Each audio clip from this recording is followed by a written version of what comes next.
Good evening, ladies and gentlemen, and welcome to the Business Coach, a show in which you how to help entrepreneurs better their businesses. As you can see tonight, we're just literally going about construction. All got the hat ready. I'm all ready because tonight I'm going to be having a conversation with entrepreneurs in the construction business. On the first half of the show, I'm going to be having a conversation with Njoroge, who's an architect, an independent architect and interior designer. I want to find out about his hustle and challenges. And after the break, I'm going to be linking up Njoroge to Farison Mureithi, who's the founder of Pacific Real Estate Investment, to share tips on how exactly he can grow his business. So ladies and gentlemen, welcome to the show. Hi Njoroge. Yes, hi. Uko salama? Niko salama. Leo umenivalisha nimekuwa construction worker. Yes. We are here at one of your projects. Yeah. And I'm told you're the one who designed this particular project. Yeah. Just take me through where did your interest in design and architecture come about? Yeah, since I was when I was growing up, I had the interest of drawing things by the way they are placed and designed. And my progression into this career as an architect and interior designer seems to be natural and fulfilling to my desire to combine creativity with practicality and problem solving. Interesting. I've always presumed if you're an architecture or someone in interior design and construction in general, that you have to become a good artist. Are you one? Yeah. Of course, I'm a good artist. I also do the rough sketch and also portrait. Yeah. You were taught with a natural skill. It's a natural skill. Also, I'm literally physical architect. Yes, you could show up. No, you can learn it from. Actually, I went through a course in JQuat. Yeah. I studied architecture. Yeah. Something about you is that you're an architect, you're an interior designer, and you still in the construction business. Yeah. But you do it as an independent. Why exactly is that so? When you do it. Yeah, as a young architect, first I want to explore things.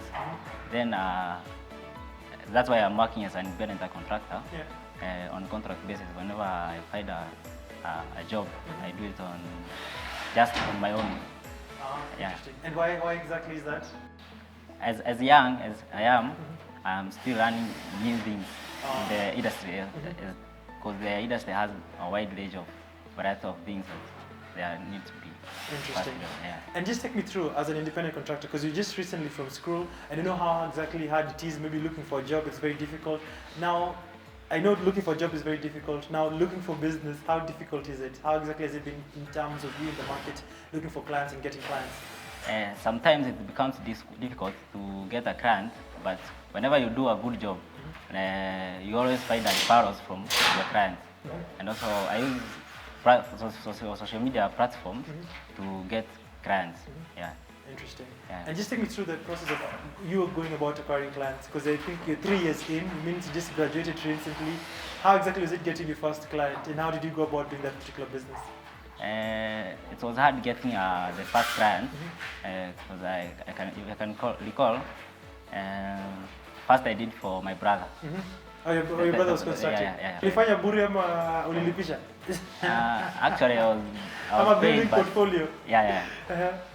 Of course, it was a way of running and also building my own portfolio. Yeah. Then, as I completed the project, I had already gotten the other clients. Yeah. Interesting. Then from there, it's come one after the other. Yeah. Interesting. And in terms of just getting consistent business, how exactly do you go about it? Because you find that, especially being an independent contractor, you move from project to project. How many projects can you handle at any particular point, and how many projects do you usually have handled so far? So far, if I'm not wrong, I've done over 20 projects. Yeah. And I usually make sure my project, like this one of my projects that I'm doing, I usually have a site manager, and that particular project who is taking care of everything in that site.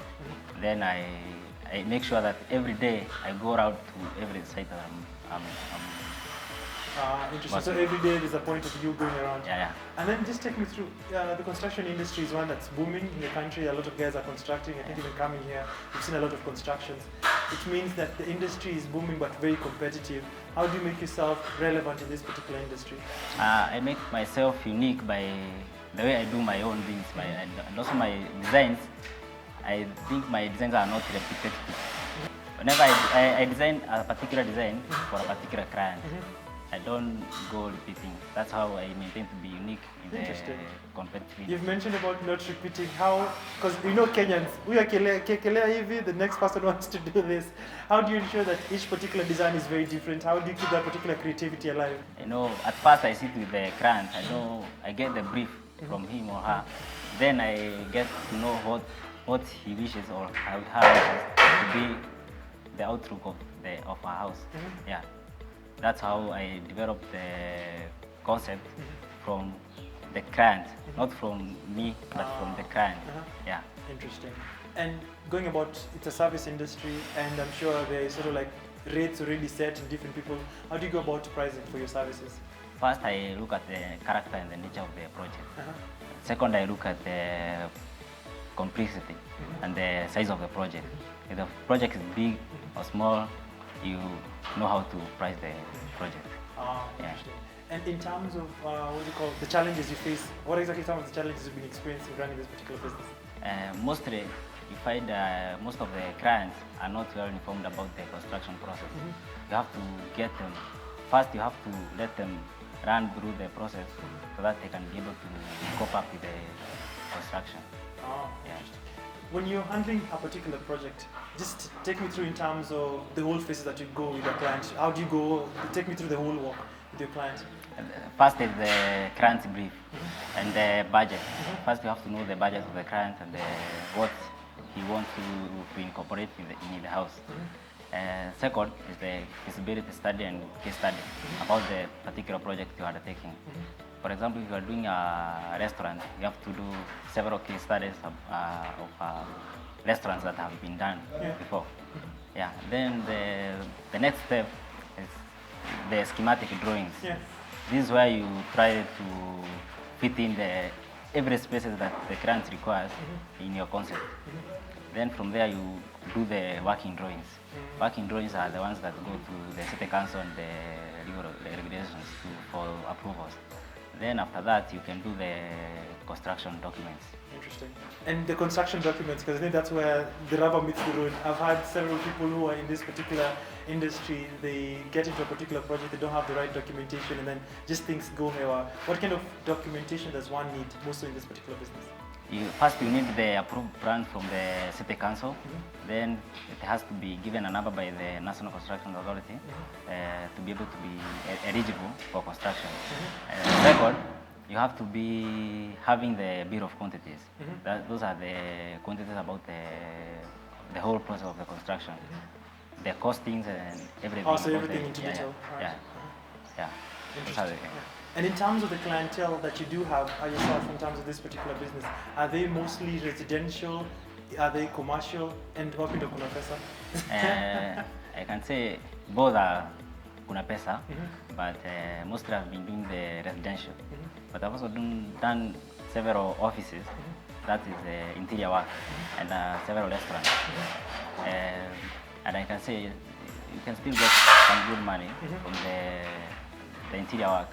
Interesting. And why? Because you do both architect and interior, which is a very interesting combination. So when you come to a particular project, do you focus on just one or you do both? How do you go about it? Currently, I'm focusing on both. Yeah. So because I find myself interested in both areas. Doing the interior work, get the furniture, the color pattern about the house, and also for the whole structure. I'm also interested in doing the whole structure. Yeah.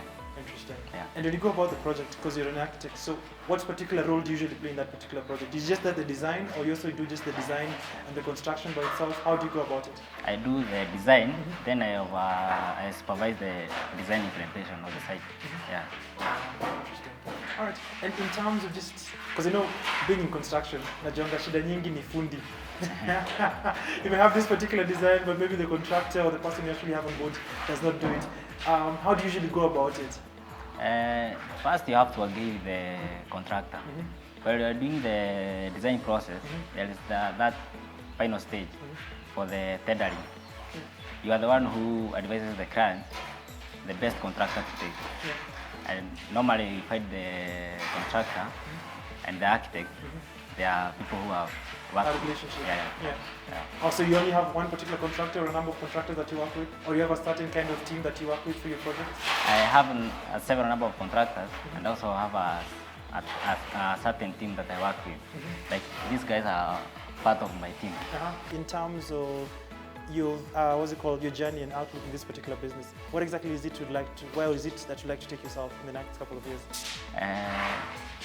Basically, I want to be, I want to major in the construction, mostly in the residential, as a residential architect, and also as a contractor.